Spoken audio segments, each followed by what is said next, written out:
A Arquidiocese de Sorocaba tem um novo arcebispo.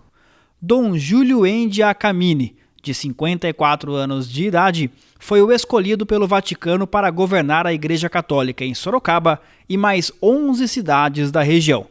Nesta entrevista exclusiva ao Cruzeiro do Sul, ele fala da expectativa para o novo cargo e também de temas como a abertura da igreja, capitalismo, pedofilia, transexualidade, refugiados, política e redes sociais. Dom Júlio, eu queria que o senhor começasse falando, então, o que o senhor já conhece da cidade, o que o senhor espera de Sorocaba e o tamanho do desafio de assumir uma arquidiocese desse tamanho, do porte de Sorocaba, e do seu próprio desafio particular, né, de ser um arcebispo pela primeira vez. Bem, de Sorocaba eu conheço muito pouco, quase nada, uma vez que cheguei ontem na cidade. A única coisa que eu conhecia da cidade é quando a gente está viajando pela Castelo Branco e a gente vê a placa Sorocaba. Estive uma vez em Votorantim, né, para um encontro de pastoral da educação, mas mais do que isso eu de fato não conheço. Eu vou começar a conhecer, né? Este é o primeiro grande desafio, né, ao assumir este encargo, né, é de conhecer a Arquidiocese de Sorocaba, suas paróquias. A Arquidiocese de Sorocaba também ela é composta por mais 11 cidades, então tenho o desejo e o projeto também de, num espaço relativamente curto, poder também percorrer todas as paróquias, as comunidades, tomar o primeiro contato. Depois, ao longo do tempo, espero também aprofundar, né, esse conhecimento, uma vez que não dá para governar do escritório. A gente precisa entrar em contato pessoal, né, com os diocesanos, né, com os fiéis dessa grande arquidiocese de Sorocaba. O senhor falou não dá para governar do escritório e de sair, de conhecer as paróquias. O senhor fez isso na Lapa, né? Fiz bastante isto, procurei colocar em prática aquilo também que o Papa pede, né, para a igreja, não só para os bispos, para todos, né, desde o mais simples fiel até os bispos mais importantes, né, ele pediu que a igreja saia, né, ao encontro das pessoas. Ele fala da igreja em saída e da igreja de portas abertas. A igreja de portas abertas é aquela igreja que é acolhedora, né, que procura acolher as pessoas, que procura ser um hospital de campo, que procura ajudar a curar as feridas, consolar os aflitos, mas também não só ficar esperando, mas também ir ao encontro. Então esta iniciativa, né, de ir ao encontro das comunidades, das pessoas, também daqueles que não creem, né, uma atitude de diálogo, é também aquilo que o Papa Francisco tem pedido, né, para toda a igreja. Queria entrar um pouquinho nessa questão mais prática, então, da igreja, até do discurso do Papa. O senhor falou de ir ao encontro das pessoas, até daqueles que não creem. Quer dizer, pode-se esperar uma igreja que, é claro, tem a sua missão em relação à fé, propriamente dita, das pessoas participarem das celebrações e tudo mais, mas também tem uma missão humanitária, digamos assim, de, independentemente da fé da pessoa, da igreja estar ali se fazendo presente? Sim, claro. Por isso que a igreja é católica. A igreja não é uma seita, ela não vive em função de si mesma, ela não busca só os seus próprios interesses, ela quer colaborar, ela quer ajudar, né, na humanização, no progresso verdadeiro, na busca de uma sociedade mais justa e fraterna. Por isso também a igreja procura estar presente no debate público, procura ir ao encontro daqueles que pensam de modo diferente para um diálogo em vista de uma sociedade justa, fraterna, pluralista, né, que sabe também que tenha lugar para todos, né, tanto para os católicos, evangélicos, para os ateus, né, mas a atitude de diálogo não significa renúncia às próprias convicções. Nós queremos também contribuir com o melhor de nós mesmos, também das nossas convicções, para uma sociedade em que as pessoas possam viver melhor, onde os direitos sejam protegidos, onde as pessoas possam se realizar de maneira mais plena. Dentro desse tema, está muito em moda, um assunto muito comum hoje é a questão da liberdade de gênero. E da própria homossexualidade, independente da liberdade de gênero ou não. como que a igreja se porta no sentido de acolher essas pessoas, dentro do que o senhor falou e do que é o discurso do Papa, mas ao mesmo tempo não sair dos, não sei se eu vou usar a palavra certa, mas dos dogmas, enfim, do que a igreja já há milhares de anos coloca como regras, né? Bom, a igreja procura fazer aquilo que é a vontade de Deus. A igreja, ela é servidora da vontade de Deus. A vontade de Deus, de modo nenhum, é um peso exterior a nós. De modo nenhum, tolhe a nossa liberdade. É exatamente o contrário. Lógico que ela tem suas exigências, né? Com relação às pessoas com tendências homossexuais, a igreja procura acolhê-los e procura também ajudá-los a viverem de maneira mais harmônica com o próprio corpo, né? A igreja não concorda, né, de fato, com a teoria do gênero, porque ela insere uma ruptura entre o sexo biológico e a atração física, né? Isto significa acusar o corpo de mentir para nós, né? O sexo, ele não está somente nos nossos órgãos sexuais, o sexo está em todas as nossas células. Só pedir para qualquer geneticista, né, como é que se define, onde que está a definição do sexo, né? Está nas células. Todas as células do nosso corpo são sexuadas, né? Então a igreja procura acolher a todos e procura também ajudar essas pessoas. Muitas delas vivem um drama, né? E eu acho que a superação desse drama não se resolve sendo condescendente, né? Não se resolve justificando, mas se resolve superando e reintegrando o corpo à própria sexualidade. Quando o senhor fala em acolher, seria na prática o que exatamente? Acolher, eles podem vir à missa, podem receber os sacramentos, podem se confessar, podem receber orientação espiritual, podem também atuar na igreja, também podem desempenhar tarefas, né?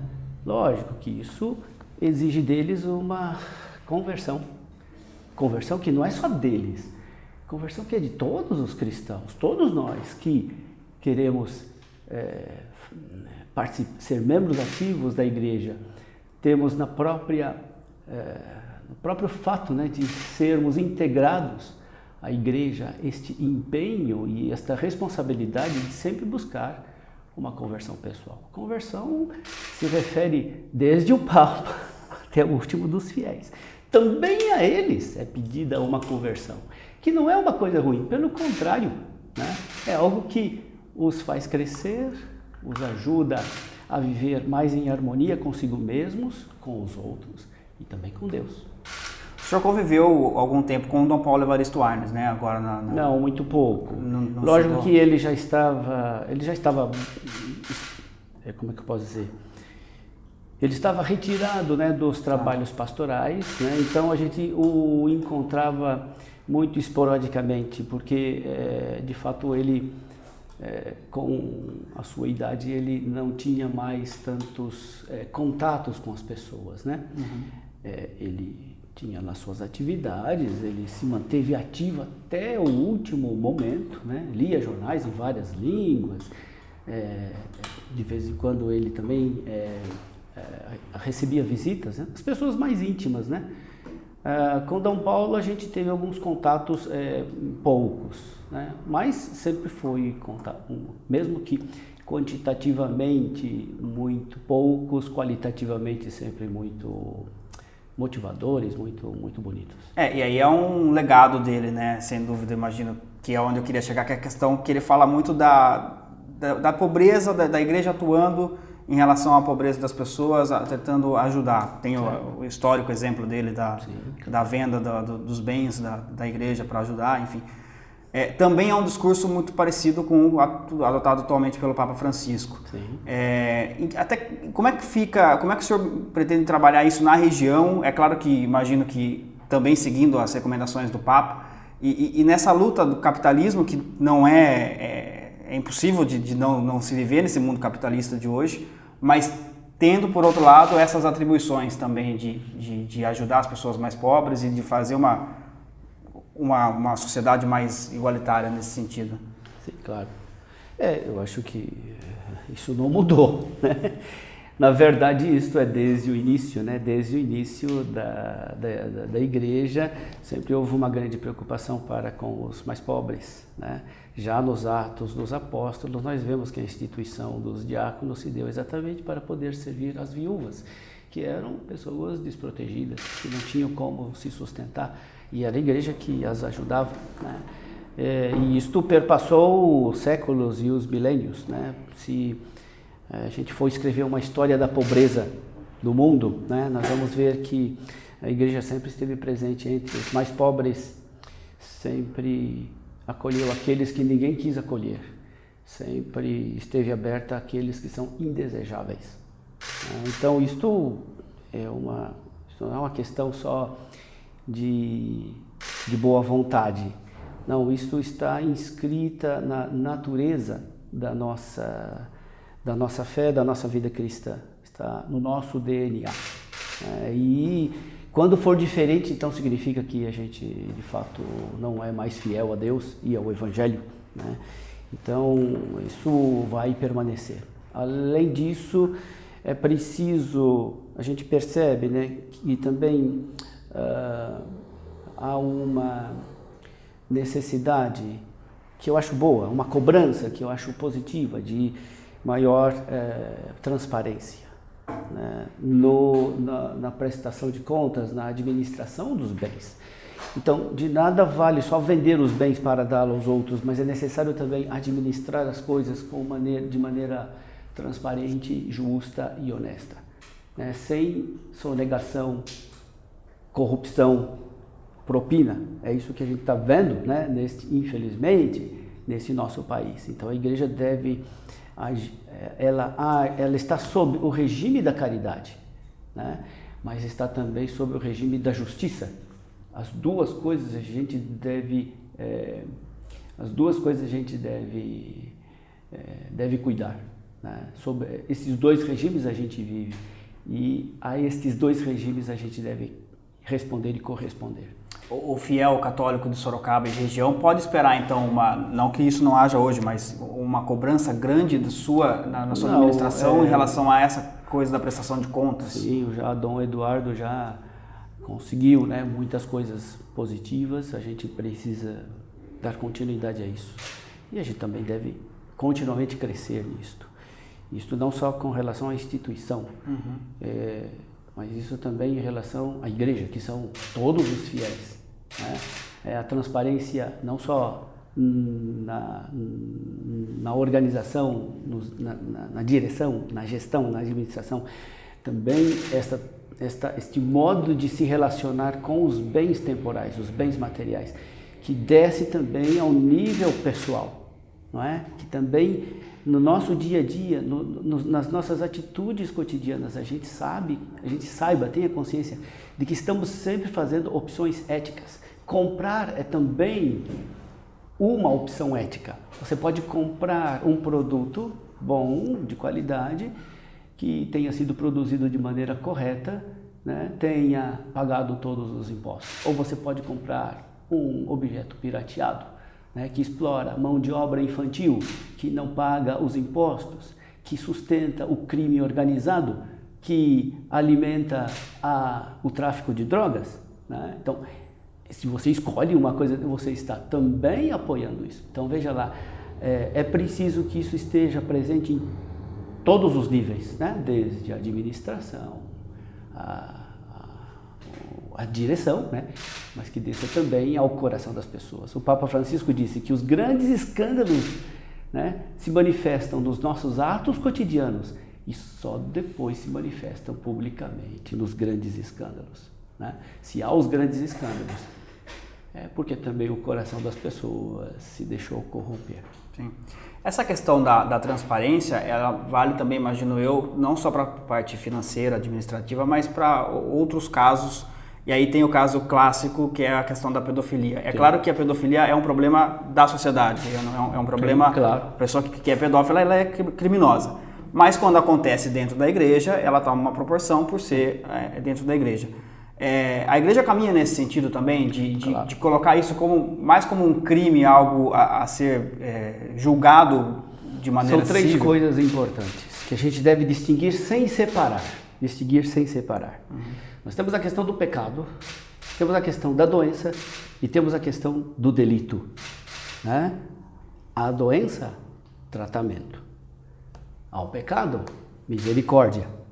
Ao delito, a justa punição e reparação. As três coisas estão interligadas e ao mesmo tempo a gente precisa saber distinguir. Né? Então, em todos os casos, acho que também, infelizmente, aqueles que acontecem entre o clero, quando o clero, né, membros do clero são culpados deste delito, deste pecado, e também sofrem com esta doença. Então, nós precisamos combater, precisamos responder, né, seguindo, né, acho que essas três vertentes que são importantes. Tratar, porque precisa de tratamento, a gente não quer matar essas pessoas, a gente não quer simplesmente eliminar essas pessoas. De que adiantaria fazer isso?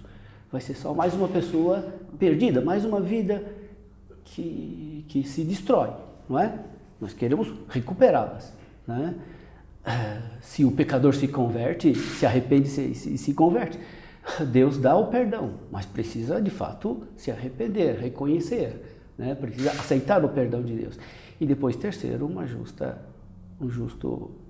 punição, que tem um objetivo também terapêutico, no sentido de salvar a pessoa, né? Se trata da salvação da pessoa, não é? Porque é um pecado grave, é um delito que fere, né, a dignidade das pessoas, que destrói as relações de justiça. Então, isso precisa ser reparado de alguma maneira, né? Nem tudo a gente consegue reparar, mas alguma coisa, né, de alguma forma, a pessoa deve, né, o responsável deve procurar reparar isto. Então, por parte da igreja, é aquilo que o pessoal fala, né, tolerância zero, né, tolerância zero em relação a isso.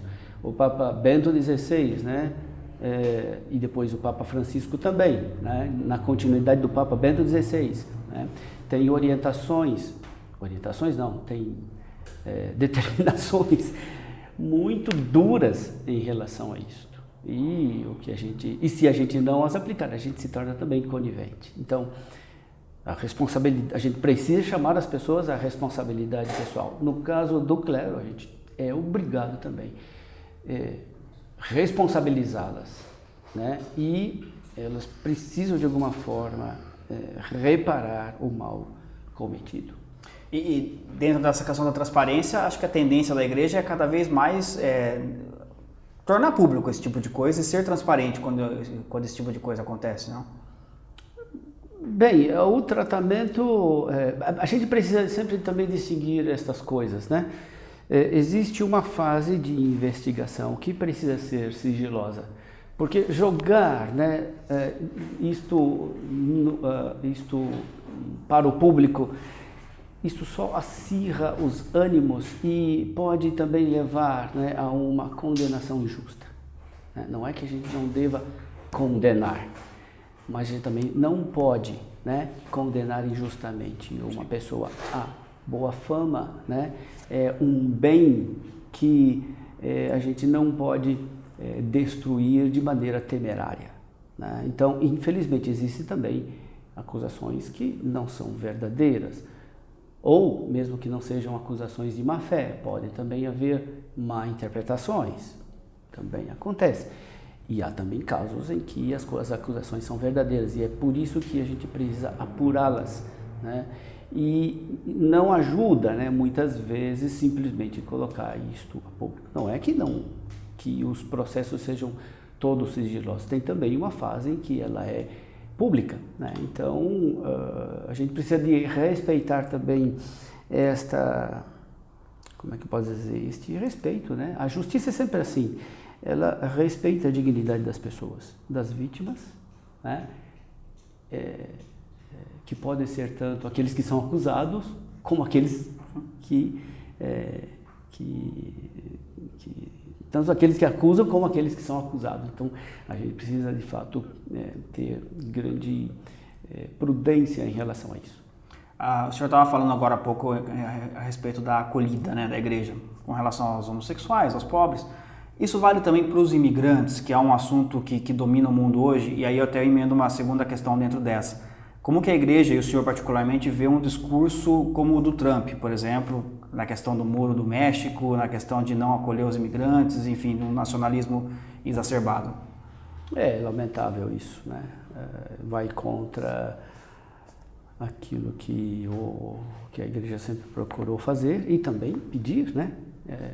Exortar, né, para que as nações façam. Isso mostra muito bem, né, aquilo que é a obra de misericórdia, né, acolher os estrangeiros, né, isso é uma obra de misericórdia que a igreja sempre procurou colocar em prática, né, e ela convida também, né, os governos que não são católicos, ou não são de nenhuma religião, são, como é que posso dizer, são laicos, né, a fazerem, né, não por uma questão religiosa, mas por uma questão humanitária, não é? Então, esta suspeita, né, de que todo imigrante refugiado, né, é um potencial terrorista, né, em vez de ajudar na segurança, muito pelo contrário, somente causa mais, só aumenta mais ainda os radicalismos na nossa vida, né. Vejo isso por mim mesmo, eu sou filho de imigrantes, né? Para este país, os meus avós vieram e foram aqui acolhidos. Teve gente também que explorou, né, os meus avós. Teve gente também que de maneira injusta, né, explorou os imigrantes, tanto italianos quanto japoneses, de outras nacionalidades. Lamentável isso. Mas também teve gente, né, muita gente, né, que acolheu, né, e que soube demonstrar, né, esta atitude de misericórdia, né, de acolher aquele que é imigrante, que fala uma outra língua, que tem outros costumes, tem uma outra cultura, né, e aqui eles se integraram de maneira muito grande, né, tanto que não voltaram mais, não só porque não puderam, mas porque fizeram do Brasil a sua pátria, né, e aqui no Brasil também encontraram a fé católica, a fé cristã, né, se não conheciam, né, a fé cristã no Japão, tomaram conhecimento deste tesouro, né, aqui no país. Então, acho que o Brasil é tem uma história, tem uma tradição que precisa ser honrada, né, precisa ser preservada, porque ela trouxe bons resultados e mostra para o mundo, né, que acolher o imigrante, acolher o estrangeiro, não é algo negativo para uma nação, para uma sociedade, para a construção de uma sociedade pluralista, justa e fraterna. O senhor está chegando numa cidade que é conhecida por ser conservadora. A própria Câmara Municipal, o senhor esteve lá, acho que ontem, né? Estive lá ontem, sim. Tem um grande número de pastores que são vereadores.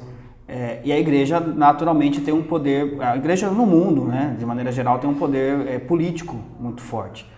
Como que o senhor pretende trabalhar essa questão política, essa relação com Câmara, com Prefeitura, com o poder da igreja propriamente dito aqui em Sorocaba? Bom, todo o poder deve ser usado para servir. O próprio Jesus disse, né, que não é o poder para os interesses pessoais, mas é o poder para contribuir, né, no debate público, né?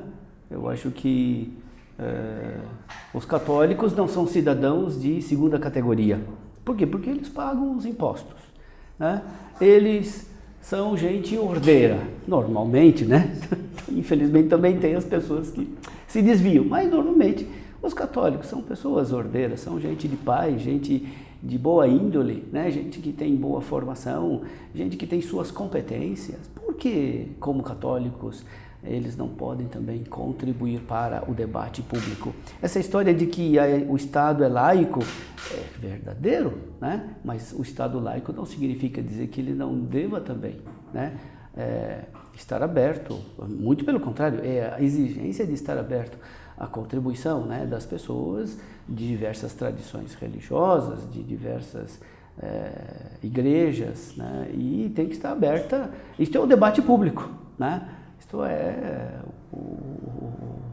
como se dá também, né, a tomada de decisões, né? Então, meu desejo é de contribuir, acho que a questão não tenho nenhuma pretensão de impor, né? Assim como creio que nenhum católico, né, tem a pretensão de impor, né, as suas opiniões, mas de participar de maneira efetiva no debate público. Eu acho que isso é um direito de todos, né? Também daqueles que não têm fé, também daqueles que não têm religião, também daqueles que pensam de maneira diferente em relação a essa questão do gênero.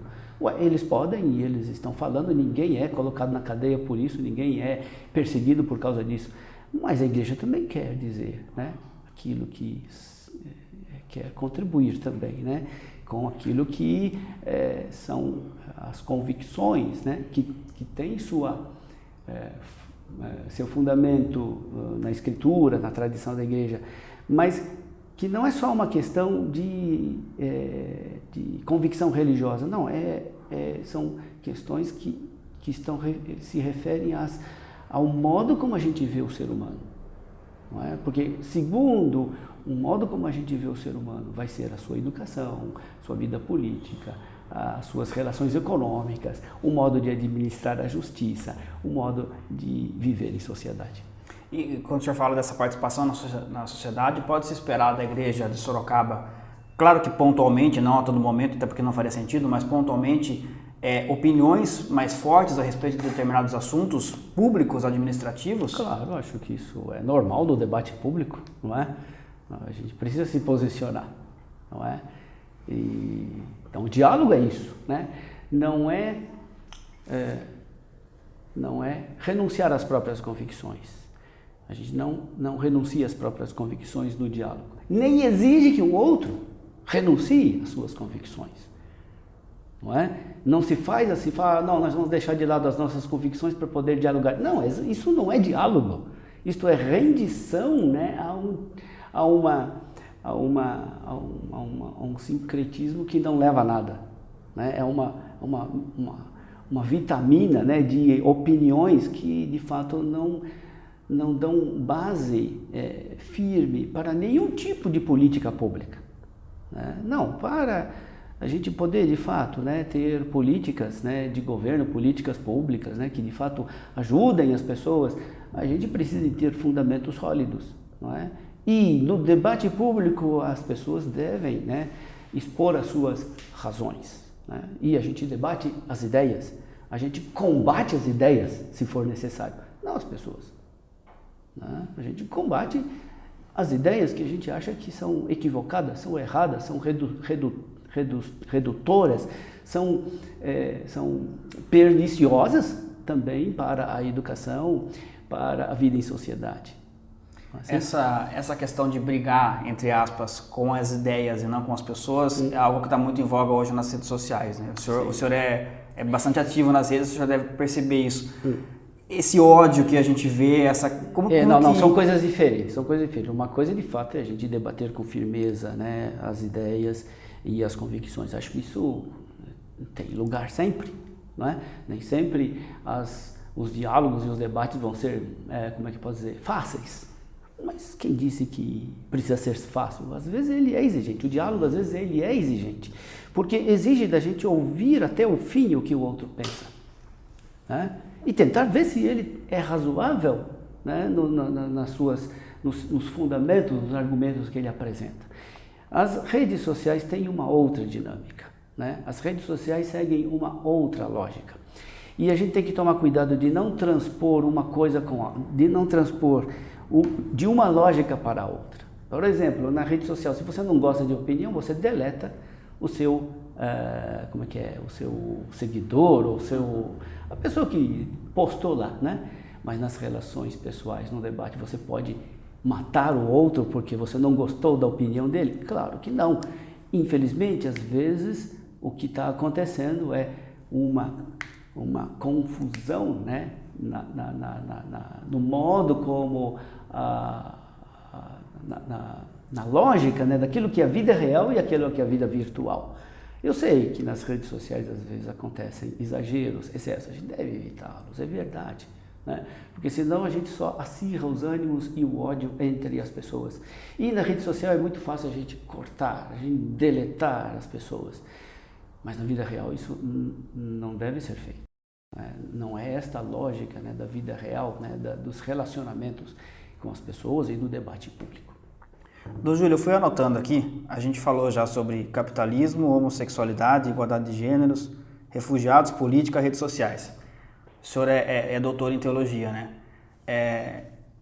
E eu coloco essa questão da teologia para perguntar o seguinte: em que ponto da igreja, que a igreja começou a falar de todos esses assuntos aqui, é claro que são assuntos do nosso tempo, mas deixando de falar somente, exclusivamente da questão dogmática da igreja. Quer dizer, a igreja hoje ela fala abertamente sobre assuntos da atualidade, assuntos do cotidiano, assuntos que mexem efetivamente com a vida das pessoas. Claro, tem o seu lado de oração, das celebrações, que também faz parte, mas não fica só nisso. Em que ponto que a igreja deu essa virada, Dom Júlio? Eu acho que a igreja sempre esteve presente nas questões da atualidade, não é? E muito do próprio desenvolvimento dogmático, do próprio desenvolvimento teológico se deveu ao fato de que a igreja não ficou só fechada nas suas questões internas, mas a igreja sempre se abriu, né, ao debate público. Mas as questões eram diferentes. Então, mas o discurso era esse da igreja? A igreja sempre participou do debate público, sempre esteve presente nos grandes debates. O problema é que os temas são diferentes, os temas eles mudam muito, né? Esses debates são debates da atualidade. Mas, por exemplo, já há 50 anos atrás, o Vaticano II falava de coisas que só agora é que começaram a aparecer de modo mais forte. Por exemplo, tem um decreto chamado Inter Mirifica, que falava dos meios de comunicação social, né? Naquela época já existia alguma coisa, mas não tanto como na atualidade, mas 50 anos atrás a igreja já estava falando.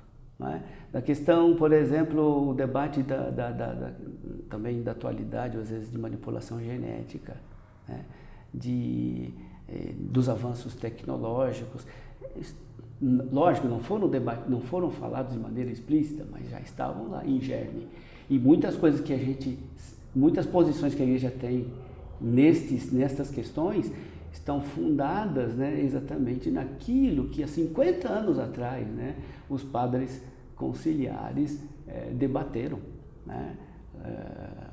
Então, 50 anos parece muito tempo, né? De fato para a vida de cada um de nós.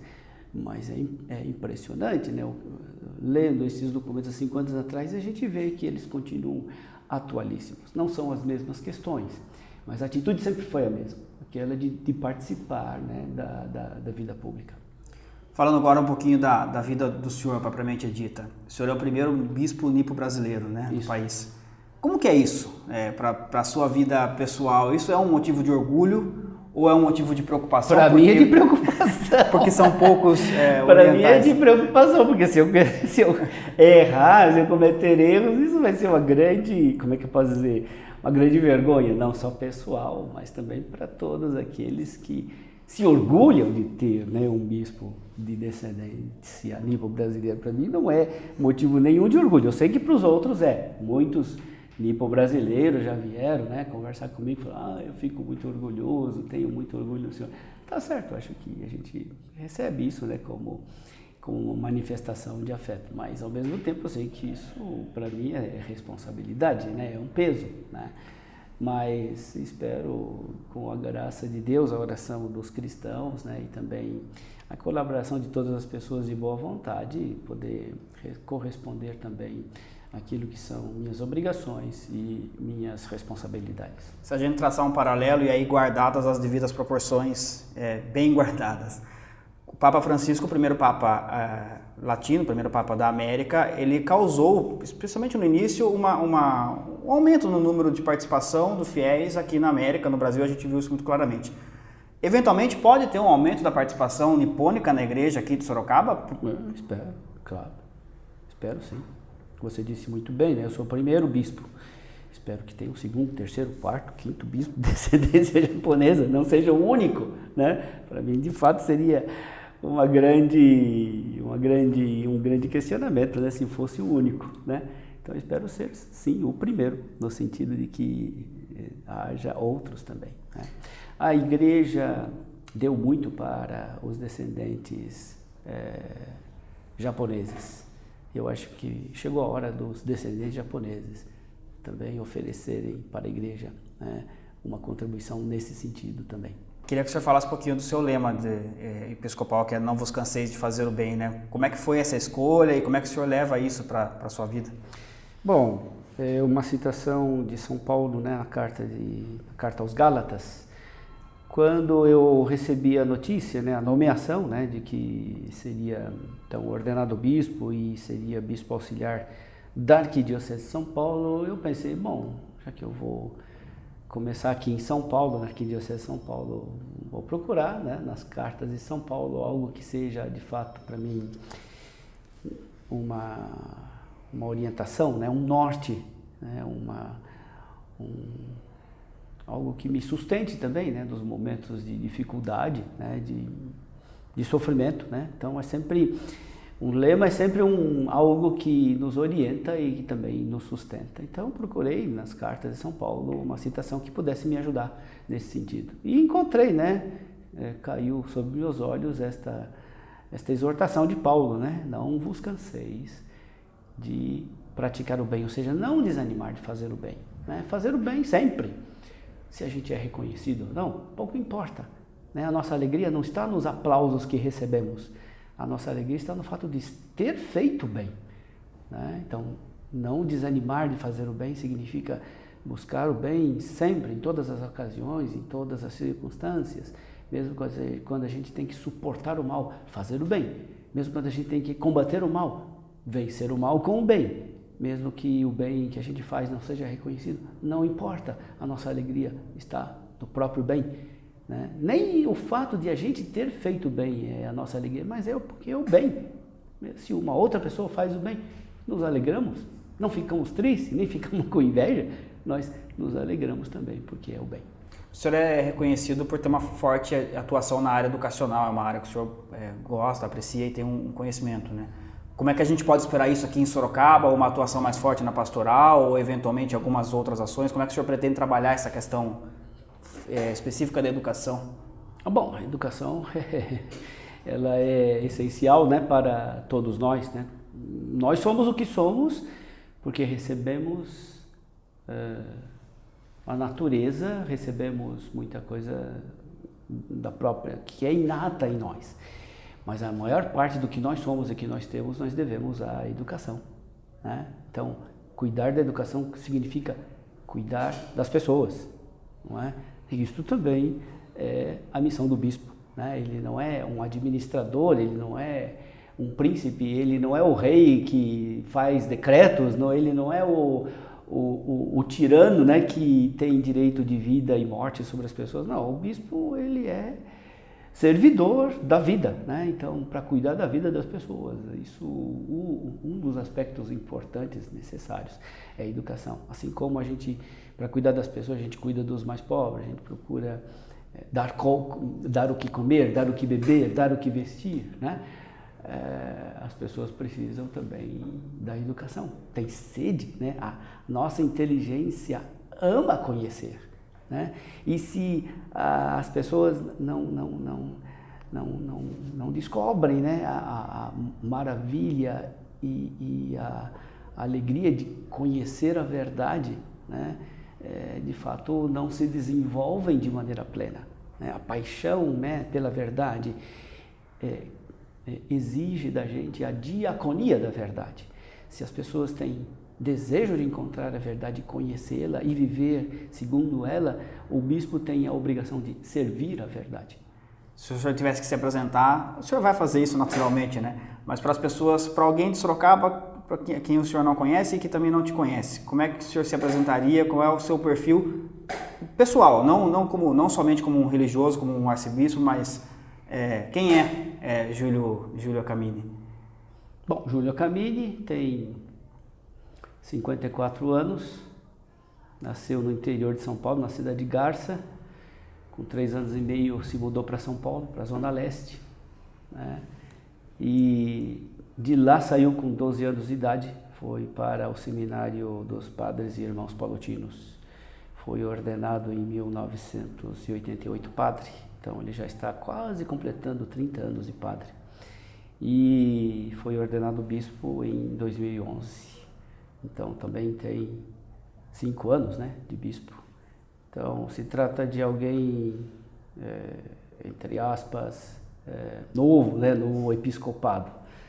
Por isso eu vou ter que, então como tal, né, eu tenho uma necessidade de conhecer melhor, né, as pessoas e a Arquidiocese de Sorocaba. Como perfil, eu acho que é isso que vocês veem, né, tenho um temperamento, como posso dizer, tímido, né, às vezes tenho dificuldades, né, de travar as relações, de estreitar as amizades, né, por uma questão, às vezes, de uma certa timidez, mas ao longo do tempo fui melhorando isso, né, espero poder, apesar das minhas limitações, poder ajudar as pessoas. Eu entrevistei o Dom Eduardo na semana passada, nessa mesma sala, e perguntei para ele se ele pudesse voltar no tempo e dar um conselho para ele mesmo, quando ele assumiu o arcebispado aqui, que conselho ele daria? Ele disse o seguinte, eu diria para mim mesmo, tenha paciência, as coisas não acontecem no seu tempo e sim no tempo de Deus. Fazer uma pergunta mais ou menos nesse sentido, se o senhor pudesse viajar no tempo lá no futuro, e encontrar com o Dom Júlio no dia que o Dom Júlio deixar o arcebispado, seja pela idade, ou seja porque a igreja te deu outra função, o que o senhor gostaria de dizer para o Dom Júlio lá no futuro em relação ao tempo dele aqui em Sorocaba? Tá bem. Tem uma fábula japonesa que acho que pode explicar isso. Os japoneses conhecem muito bem a fábula de Urashima Taro. Ele era um pobre pescador, um dia encontrou um grupo de pessoas que tinha capturado uma pequena tartaruga e estavam maltratando, iam matar a tartaruga. Ele ficou revoltado, ficou muito bravo, conseguiu tomar a tartaruga e devolvê-la ao mar, salvou a tartaruga. No outro dia ele foi pescar já em alto mar, uma enorme tartaruga se aproximou, agradeceu Urashima Taro por ter salvo a sua filhinha, que era a princesa do império do fundo do oceano. Convidou Urashima Taro para visitar o seu reino. E ele aceitou, foi para o fundo do mar, ganhou guelras para respirar debaixo d'água. E lá ele foi muito bem recebido, todo dia tinha festa para Urashima Taro. E aí passaram o tempo, né? E aí ele ficou com vontade de voltar para o seu vilarejo, a sua aldeia. Ninguém queria, mas ele insistiu, né, e deixaram ele retornar. Antes de voltar, a princesa lhe deu uma caixinha e falou para ele, não abra a caixinha. Ele retornou, de fato era o seu lugar, seu lugarejo, e só que ele não reconhecia mais ninguém mais o reconhecia. E ele começou a perguntar então se conhecia o tal de Urashima Taro. Ninguém sabia quem era. Só os mais velhos falaram, existia aqui um tal de Urashima Taro. Saiu para pescar um dia, nunca mais voltou. Mas já faz 300 anos que isto aconteceu. E aí então Urashima Taro caiu em desespero e fez aquilo que não devia. Abriu a caixinha. Saiu uma névoa branca que o cobriu e ele ficou imediatamente enrugado, encurvado, com 300 anos de idade. Sua pergunta me faz lembrar essa fábula, né? Porque eu sempre me pergunto, o que eu gostaria que saísse da minha caixinha, né? O que eu gostaria que saísse dela? De Urashima Taro saíram 300 anos de festa, né? Só isso. Eu gostaria que saísse de fato isso que está no lema. Não se cansou de fazer o bem. Ou melhor, fez o bem até não aguentar mais, até morrer, até se esgotar, até não sobrar mais nada. Se sair isso da minha caixinha, eu vou ficar muito contente.